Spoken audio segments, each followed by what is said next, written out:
Hello and welcome to the Ideas Factory. This is Naghma and joining me is Professor Pant. On today's episode of the Ideas Factory, we will look at Foreign Minister Jaishankar's visit to Iran and Iran's significance for India, especially in the context of the situation in Afghanistan.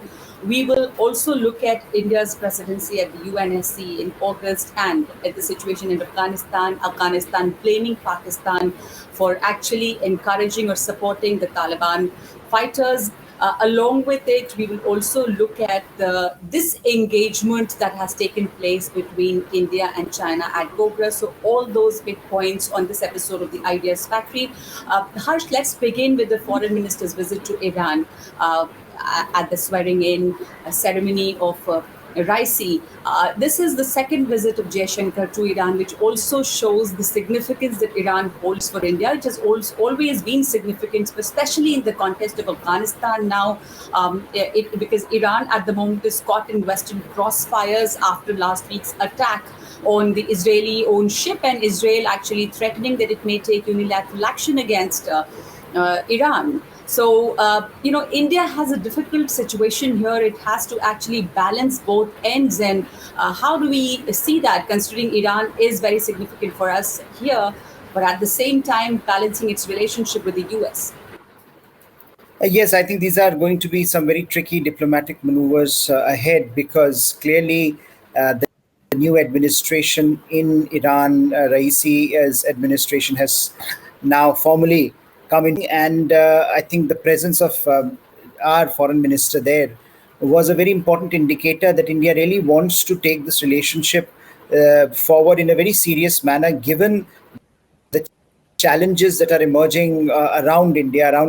But as you point out, it also comes at a time when tensions in the Middle East are rising. Tensions, with Iran on one side and Iran and Israel and the Gulf states on the other. You have the US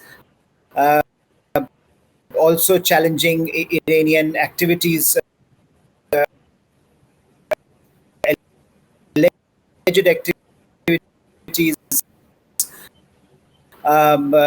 recently. So clearly tension will have a difficult task ahead, diplomatically managing it and looking at taking it forward.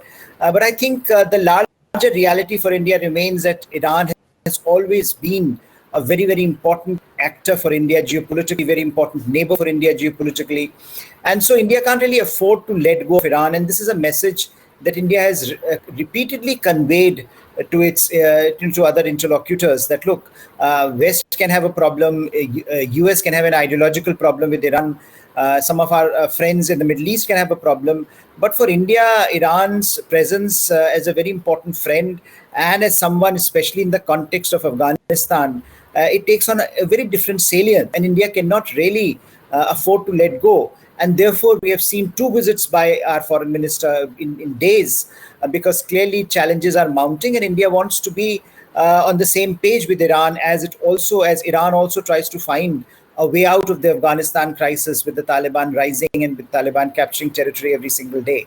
So while we hear that, one of the things that Iran has done is to raise its own militias along the border, we also know that there has always been a larger regional coordination between India and Iran on the matter of Afghanistan. So whether that fructifies, whether that happens like it happened in the 1990s, given that Russia is not on the same page, it seems, remains to be seen. But clearly India and Iran will have to work together, and that's the message that I think India is giving. But also other aspects of India-Iranian relationship that has suffered because of tensions between Iran and the Western world. The JCPOA, for example, when Trump got out of the JCPOA, the Iranian nuclear deal, it caused a lot of concern in India, because India was hoping that a rapprochement between Iran and the West would allow Indian interests to flourish in Iran. And the message that India has consistently given is that if India is not there, then that place will be taken by China. And so that is something that is happening. We know that Chinese tentacles have increased significantly in Iran. The $400 billion deal that was signed last year, defense deal, is a significant reminder that China is filling the vacuum that is being left by the Western countries in Iran.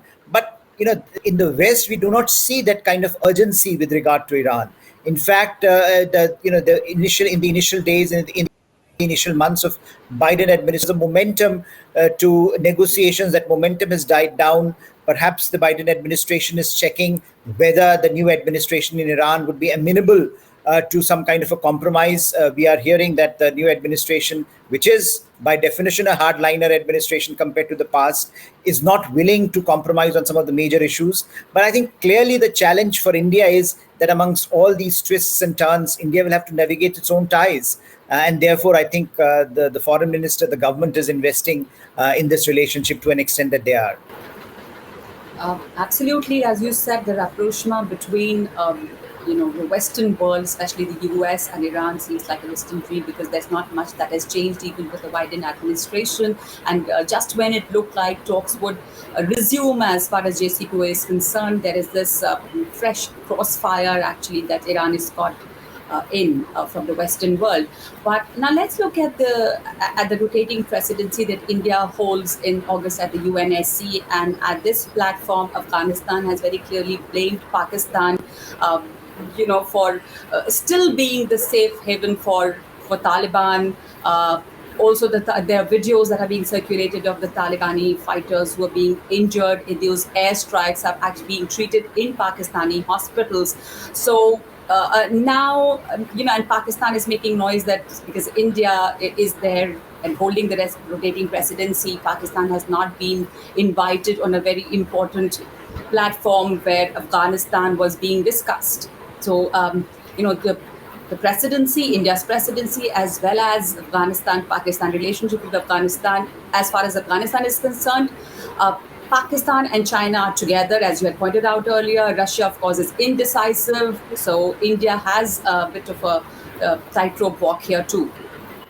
Yes, and I think the presidency this month of the UN Security Council gives India a larger role in shaping the global agenda, shaping the global discourse at a particularly important time, fragile time for Afghanistan and for Afghanistan's neighbors. So clearly it was Afghanistan's foreign minister who praised India for this meeting of UN Security Council, because I think we all know, we are hearing it every day, we are watching it every day, how Taliban is gaining momentum with Pakistani support. There is enough evidence to suggest that, and there is enough knowledge about these activities. It's not hidden from anyone. It's not as if Taliban is hiding it or Pakistan is hiding it in some in any way.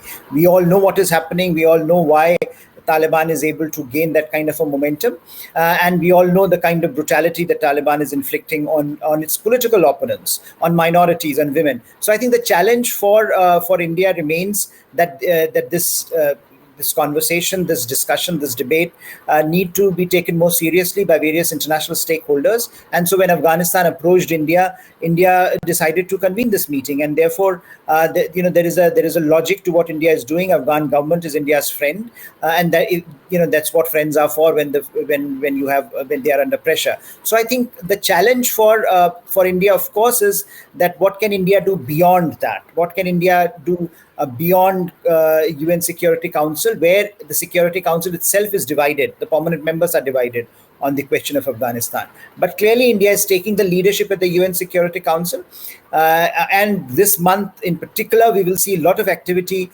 because India's 3-point agenda on the Security Council will remain maritime security, counter-terrorism and peacekeeping.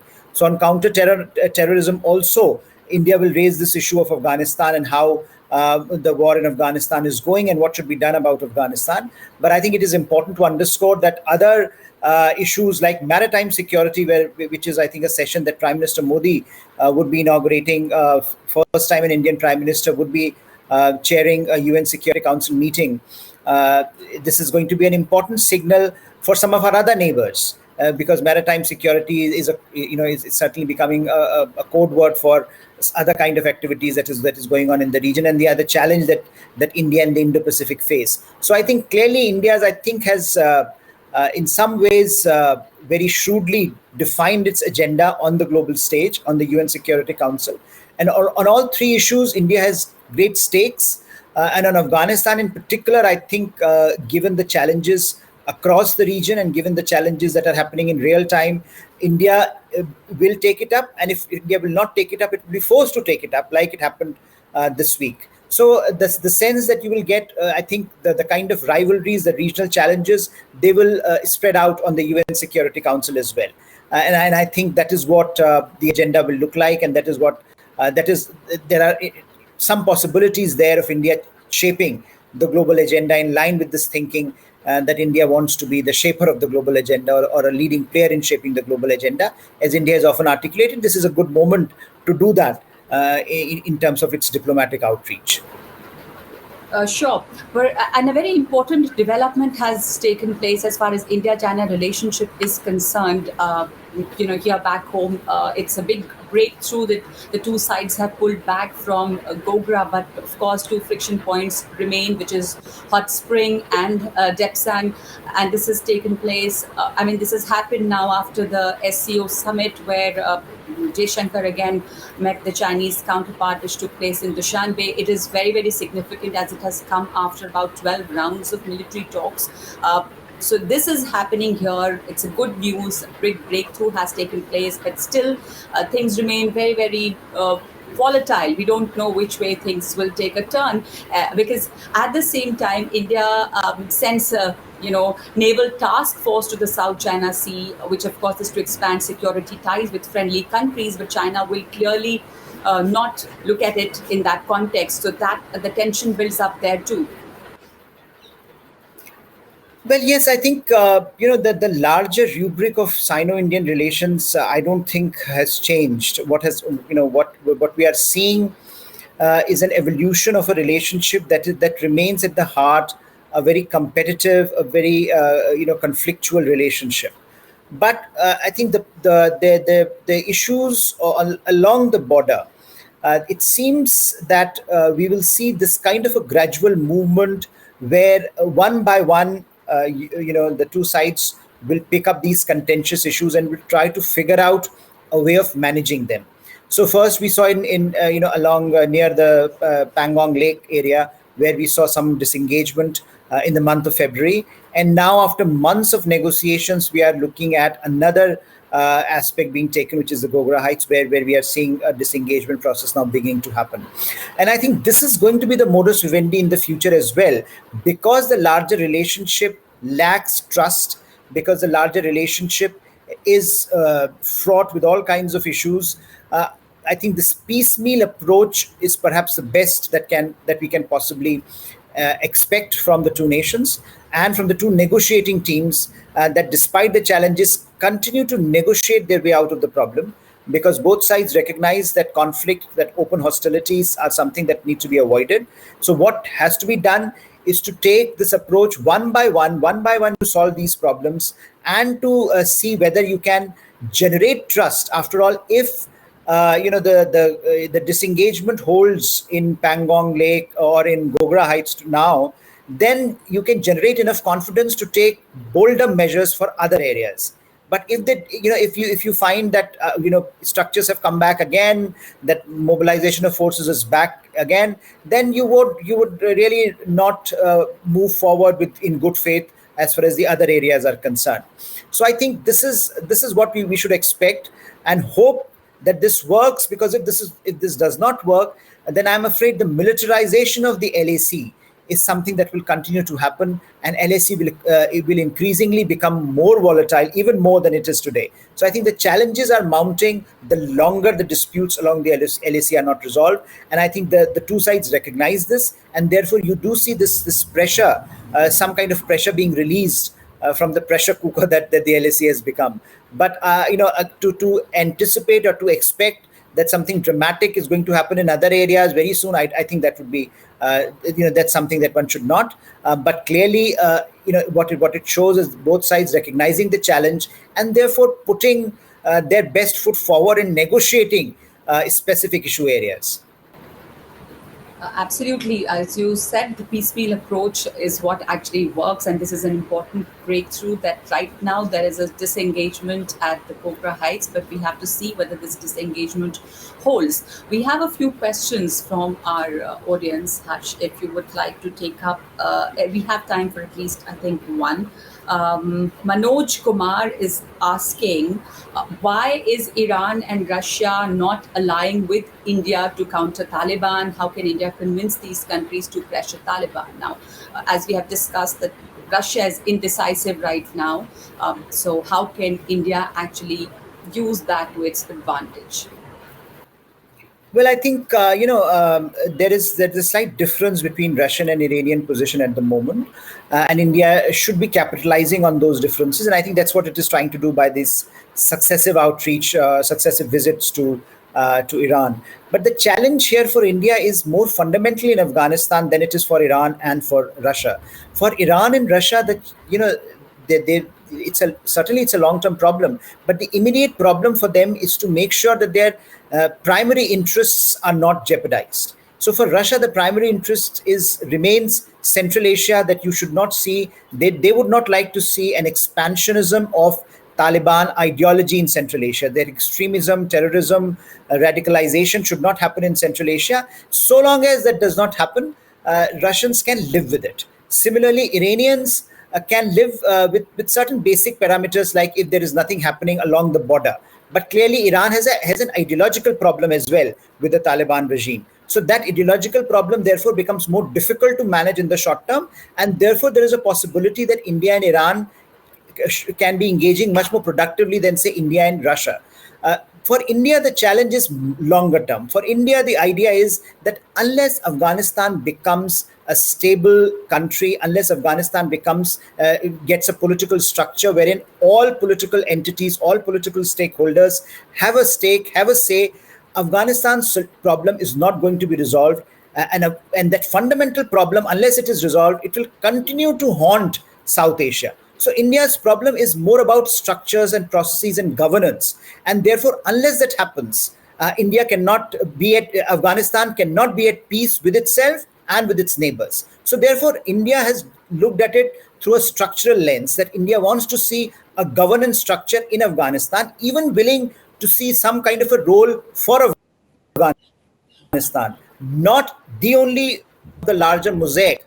If Taliban accepts that, I think India can live with that. But at the moment, we are not seeing that happening. At the moment, we are seeing Taliban using brute force to achieve political ends and not allowing other stakeholders a say. And therefore, the challenge for India is much more acute than it is for Iran and Russia. And therefore, we are finding it difficult to navigate our issues with Russia to a larger extent, and to Iran to a lesser extent.